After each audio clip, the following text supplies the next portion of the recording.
Day 82 of 365 days of meditation. Today's practice just wrapped up. It was about an hour long and seated meditation. Just had some relaxing music playing on the headphones. Nothing much to report. I've noticed the meditations have been pretty uneventful, so to speak, lately, which is fine. I haven't been doing a lot of questions to myself or posing questions or mantra work or much, just kind of sitting there in stillness and silence. Other than a bit of a wandering mind, not really much came up. I do find myself focusing a lot on the discomfort in my body, and I move around quite a bit as a result. So I really try to focus the last half hour of the meditation on just being still. And I tried the focus on the body with the intent to, hopefully through focusing on it for an extended period of time, it would sort of just melt away. I've heard that you can do that. You can just focus on an area of discomfort and it'll kind of just relax. And I'm not talking through intentional breathing into it, like with a yoga practice or something, just focusing on it and sort of breathing normally. But I haven't been able to do that. So who knows? Maybe I'll try again. Maybe I'm just not able to focus for long enough. Other than that, not too much to report on the practice. I continue to work my way through a new audiobook called The Anatomy of Anxiety. I usually have an audiobook and one or two paper books on the go at any given time. The book is by Ellen Vora. She's a trained medical doctor and originally trained as a medical doctor and then I guess became a psychiatrist. Although I think you have to train as a medical doctor in order to become a psychiatrist. So, she's a psychiatrist and pretty interesting book. A lot of it is so far information that I've heard before. I think one of the best little nuggets is the idea that, we look at things like anxiety in a depressed state and we see them as negative or undesirable. I can relate to that. And a more useful way of framing it is seeing them as a signal from our body that something we are doing isn't working for us. I really like that idea. And she also talks about the idea that we think of, anxiety and depression as an issue with the brain and the functioning of the brain, the mind, the way we're thinking, etc. But oftentimes it can be that, but it can be fueled by dysregulation in the body. And that, again, ties into our habits. And, maybe this sort of dysregulated state is just a way of our body trying to let us know that something we're doing is not working. And she goes on to sort of touch on some examples.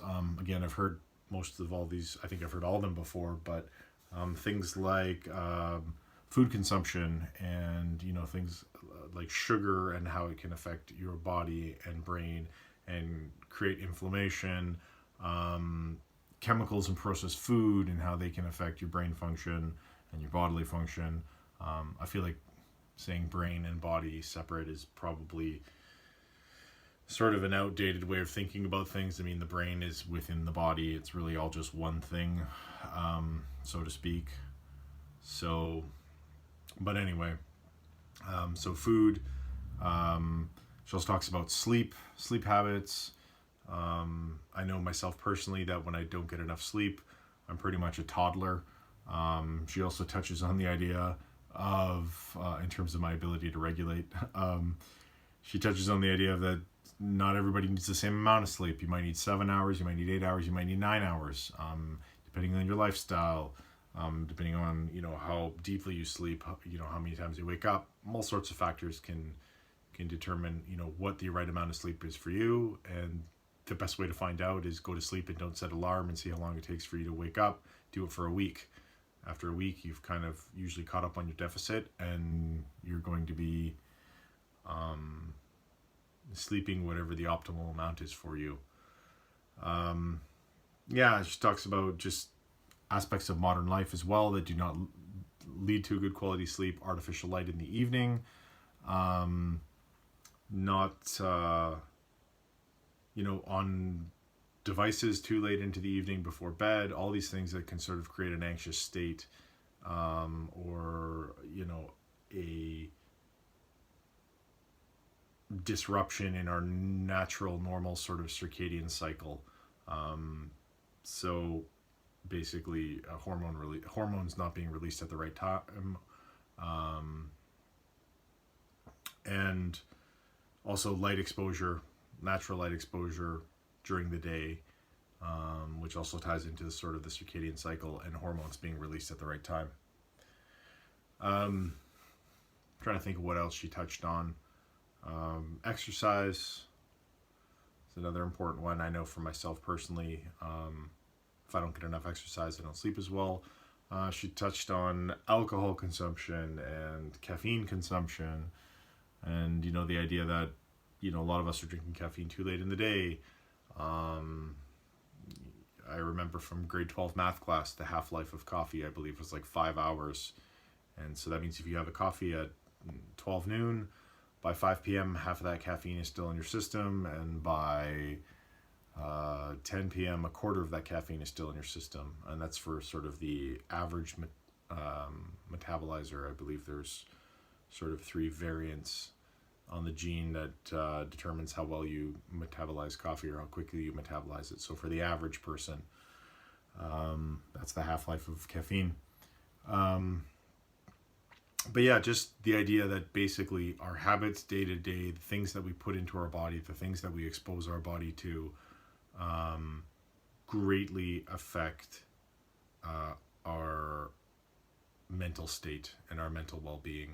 And one of the interesting things that she talked on food that I hadn't heard before, and I might get the stat wrong, but I believe she said turmeric, for instance. She also studied Ayurvedic medicine at one point. And turmeric, for instance, apparently is shown to significantly improve symptoms of depression, especially when they're related to inflammation. And that is a thing, apparently. So that was a new one for me. I didn't realize that. But anyway, yeah, basically the idea that the brain and body really are not inseparable, and the manner in which you take care of your body ultimately determines how well your brain is functioning. And often states of anxiety and depression are just a warning sign that what we're doing to our body is not good for our body. So, good reminder. Like I said, I've heard most of this before, but it's a good reminder to hear it again and again and again in different ways from different people, and hopefully more and more sinks into the brain and remains there, and I can remind myself when I need to going forward. Yeah, that's it for today. In closing, if you're struggling at all with your mental health, talk to somebody. I know I've said it before. I'm a bit of a broken record, but for myself personally, just mentioning it in passing what I was doing, my own sort of experiences with my mental health at the time, led me to understand what it was that I was doing, because I was informed by the person I told, and then that led me to doing some research on my own, doing a bunch of reading about obsessive compulsive disorder in my case at the time, and also anxiety and depression. They kind of go hand in hand, and